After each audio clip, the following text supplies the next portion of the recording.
اصل واقعات کی طرف آنے سے پہلے یہ ضروری معلوم ہوتا ہے کہ ان واقعات سے پہلے کے دور کو دیکھا جائے۔ سلطان صلاح الدین ایوبی کے نام عظمت اسلام کی عظمت اور اس کے کارناموں سے مسلم اور غیر مسلم کون واقف نہیں؟ ملت اسلامیہ تو سلطان صلاح الدین ایوبی کو بھول ہی نہیں سکتی۔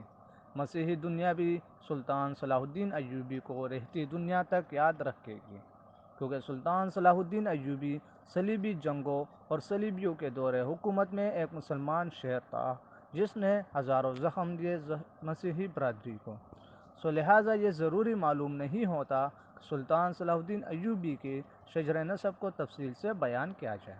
اسلام اور انسان پر ہم آپ کو ایسے واقعات سنانے جا رہے ہیں جن کی وسعت کے لیے تاریخ کا دامن بہت ہی چھوٹا پڑ جاتا ہے۔ یہ تفصیلات وقائع نگاروں اور قلم کاروں کی ریکارڈ کی ہوئی ہے، کچھ سینہ بسینہ اگلی نسلوں تک پہنچی۔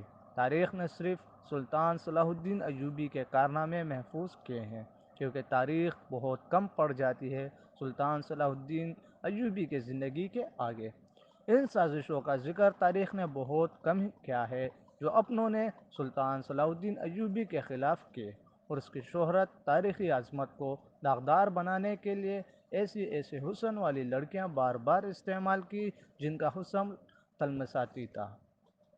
تاریخ اسلام کا یہ حقیقی ڈرامہ 23 مارچ 1159 کے روز سے شروع ہوتا ہے، جب سلطان صلاح الدین ایوبی کو مصر کا وائسرائے فوج کا سپہ سالار اعظم بنایا گیا۔ اسے اتنا بڑا رتبہ تو اس لیے دیا گیا کہ وہ حکمرانوں کے گروہ کا نونہال تھا، اور دوسرا اس لیے کہ اوائل عمری میں ہی وہ فن حرب و ضرب کا ماہر ہو گیا تھا۔ سپاہگری ورثے میں پائی تھی۔ سلطان صلاح الدین ایوبی کے معنوں میں حکمرانی بادشاہی نہیں، قوم کی عظمت اور فلاح و بہبود تھا۔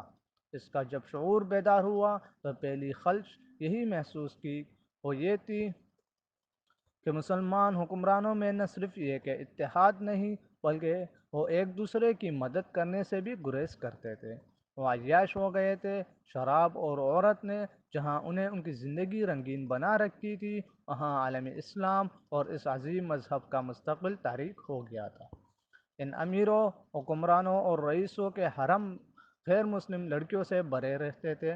زیادہ تر لڑکیاں یہودی اور عیسائی تھیں، جن کو خاص تربیت دے کر ان حرموں میں داخل کیا گیا تھا۔ غیر معمولی حسن اور اداکاری میں کمال رکھنے والی یہ لڑکیاں مسلمان حکمرانوں اور سربراہوں کے کردار اور قومی جذبے کو دیمک کی طرح چاٹ رہی تھیں۔ اس کا نتیجہ یہ تھا کہ صلیبی، جن میں فرینک خاص طور پر قابل ذکر ہے، مسلمانوں کی سلطنتوں کو ٹکڑے کرتے ہڑپ کرتے جا رہے تھے۔ بعض مسلمان تو شاہ فرینک کو سالانہ ٹیکس اور جزیہ بھی دیتے تھے، جس کی مثال ہونڈا ٹیکس کی سی تھی۔ صلیبی اپنی جنگی قوت کے رعب اور چھوٹے چھوٹے حملوں سے مسلمان حکمرانوں کو ڈراتے رہتے، کچھ علاقوں پر قبضہ کرتے، ٹیکس اور تاوان وصول کرتے۔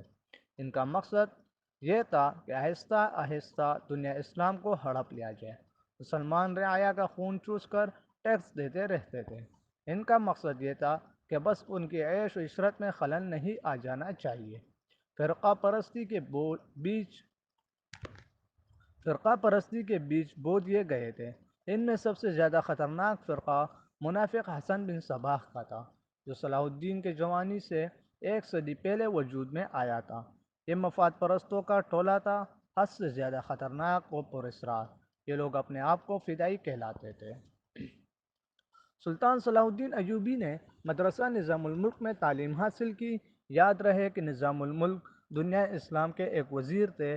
یہ مدرسہ انہوں نے تعمیر کیا، جس میں اسلامی تعلیم دی جاتی تھی اور بچوں کو اسلامی تاریخ اور نظریات سے بیرور کیا جاتا۔ ایک مورخ ابن الاطہر کے مطابق نظام الملک منافق حسن بن صباح کے فدائیوں کا پہلا شکار بنے تھے، کیونکہ وہ رومیوں کی توسیع پسندی کی راہ میں چٹان بنے ہوئے تھے۔ رومیوں نے 1091 میں انہیں فدائیوں کے ہاتھوں قتل کر دیا۔ ان کا مدرسہ قائم رہا اور سلطان صلاح الدین ایوبی نے وہیں سے تعلیم حاصل کی۔ اسی عمر میں سپاہ گری کی تربیت اپنے خاندان کے بڑوں سے لی۔ نور الدین زنگی نے ان کو جنگی چالیں سکھائی، ملک کے انتظامات کے سبق سکھائے اور ڈپلومیسی میں مہارت دی۔ اس تعلیم و تربیت نے اس کے اندر وہ جذبہ پیدا کیا جس نے آگے چل کر صلیبیوں کے لیے سلطان کو قہر برپا کرنے والی بجلی بنا دیا۔ جوانی میں ہی سلطان نے وہ مہارت، ذہانت اور اہلیت حاصل کی تھی جو ایک سالار عظیم کے لیے اہم ہوتے ہیں۔ سلطان صلاح الدین نے فن حرب و ضرب میں جاسوس گوریلا اور کمانڈو آپریشنز کو خصوصی اہمیت دی۔ اس نے دیکھ لیا تھا کہ صلیبی جاسوسی کے میدان میں آگے نکل گئے تھے اور وہ مسلمانوں کی نظریات پر نہایت کارگر حملے کر رہے تھے۔ سلطان صلاح الدین نظریات کے محاذ پر لڑنا چاہتا جس میں تلوار استعمال نہیں ہوتی تھی۔ ان واقعات میں آپ چل کر دیکھیں گے کہ سلطان صلاح الدین کی تلوار کا وار تو گہرا ہوتا ہی تھا، لیکن اس کی محبت کا وار تلوار سے بھی زیادہ مارتا تھا۔ اس کے لیے تحمل اور بردباری کی ضرورت ہوتی تھی جو سلطان صلاح الدین ایوبی نے جوانی میں ہی خود کے اندر پیدا کرتی تھی۔ سلطان صلاح الدین کو جب مصر کا وائسرائے بنا کر بھیجا گیا تو وہاں پر سینئر عہدیداروں نے آسمان سر پر اٹھا لیا کیونکہ وہ سب اس عہدے کی آس لگائے بیٹھے تھے۔ ان کی نظر میں سلطان صلاح الدین طفل مکتب تھا، لیکن جب سلطان صلاح الدین نے ان کا سامنا کیا اور باتیں سنی تو ان کا احتجاج سر پڑ گیا۔ یورپی مورخ لین پول کے مطابق سلطان صلاح الدین ڈسپلن کا بہت ہی سخت ثابت ہوا۔ اس نے تفریح، عیاشی اور آرام کو اپنے اور فوج کے لیے حرام قرار دیا۔ اس نے اپنی تمام جسمانی اور ذہنی قوت صرف اس میں خرچ کی کہ ملت اسلامیہ کو پھر سے ایک کر سکے اور صلیبیوں کو یہاں کی سرزمین سے نکال سکے۔ سلطان صلاح الدین فلسطین پر ہر قیمت سے قبضہ کرنا چاہتا تھا اور یہی مقاصد سلطان صلاح الدین نے اپنی فوج کو دیے۔ مصر کا وائسرائے بن کر سلطان نے کہا، اللہ نے مجھے مصر کی سرزمین دی ہے اور اللہ ہی مجھے فلسطین بھی عطا کرے گا۔